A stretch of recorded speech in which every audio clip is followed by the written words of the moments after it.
আসসালামু আলাইকুম বন্ধুরা, আমি আরেকটা নতুন রেসিপি নিয়ে আবারও আপনাদের সঙ্গে হাজির হয়েছি শেয়ার করার জন্য। তো আমি আজকে বানাবো সজনে ডাঁটা আলু বেগুন দিয়ে দুর্দান্ত স্বাদের নিরামিষ রেসিপি। আশা করছি আপনাদের খুব ভালো লাগবে। তো আমি এখানে 4 পিস সজনে ডাঁটা নিয়েছি, কেটে জলে ধুয়ে নিয়েছি। দুটো আলু আমি গোল গোল করে শেপ করে কেটে নিয়েছি। এরপর আমি পেঁয়াজ কুচিয়ে নিয়েছি দুটো।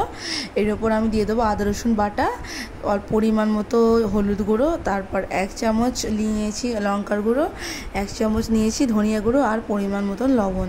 এভাবে একবার বানিয়ে খাবেন, আশা করছি খুব ভালো লাগবে। এবার আমি পরিমাণ মতো সরিষার তেল দিয়ে আমি হাতে মেখে নিয়েছি। এরপর আমি পরিমাণ মতো জল দিয়ে আমি গ্যাসে বসিয়ে দেব। যতক্ষণ না জল ফুটে আসছে ততক্ষণ আমি পরিমাণ মতো জলটা দিয়েছি। এবার আমি গ্যাসটা অন করে দিলাম। আমি জলটা দিয়ে দিয়েছি। এবার আমি গ্যাসে বসিয়ে দিলাম তরকারিটা। এবার আমি একটা বেগুন নিয়েছি প্লেটে, আমি এবার বেগুনটা কেটে নেব। আপনারা চাইলে আপনারা গোল গোল শেপেও কাটতে পারেন।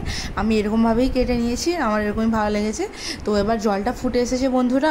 এবার আমি যে কেটে রাখা বেগুনটা আমি দিয়ে দিলাম। এই সময় বেগুনটা দিলে কি হয়, সিদ্ধটা তাড়াতাড়ি হয়ে যায় আর খুব ভালো লাগে খেতে, সুস্বাদু লাগে। আর এই সময়টাতেই সজনে ডাঁটা খুবই বিক্রি হচ্ছে। তো আশা করছি আপনারা একবার অবশ্যই ট্রাই করবেন। আমার এই খুব কম উপকরণে আমি রেসিপিটা বানিয়েছি।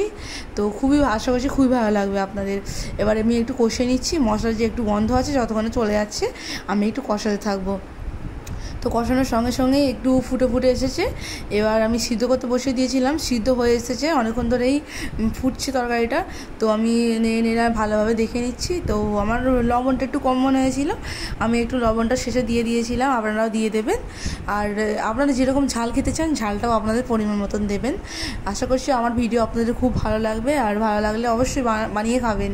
তো আমি এবার একটু লবণ দিয়ে দিলাম। তো লবণটা একটু কম হয়েছিল, এবার আমি দিয়ে দিয়েছি। এবার জলটা পুরো ফুটে এসেছে, মাখো মাখো হয়ে এসেছে। আর আমি আলুটাও একটু সিদ্ধ হয়ে এসেছে। যখন আলুটা সিদ্ধ এসেছে তো আমি আলুটা এরকম করে কেটে নিয়েছি। তো দেখতেই পাচ্ছেন সিদ্ধ হয়ে এসেছে। এবার জলটা একটু মাখো মাখো হয়ে এসেছে, এবার আমি নামিয়ে নেব। তো ডাঁটাটাও পুরো সিদ্ধ হয়ে গেছে। আশা করছি আপনাদের খুব ভালো লাগবে। ভালো লাগলে অবশ্যই আমার চ্যানেলটা সাবস্ক্রাইব করে আমার পাশে থাকবেন।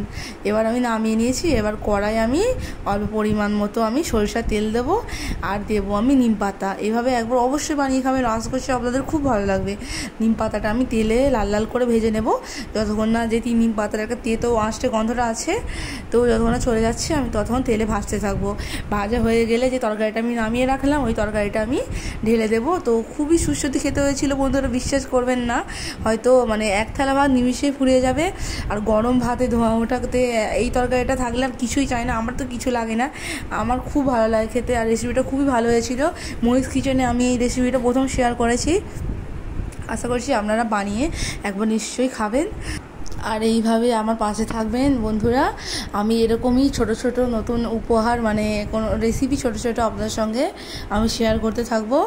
আশা করছি আপনাদের মনের মতো করার চেষ্টা করব, রেসিপিগুলো বানানোর চেষ্টা করব।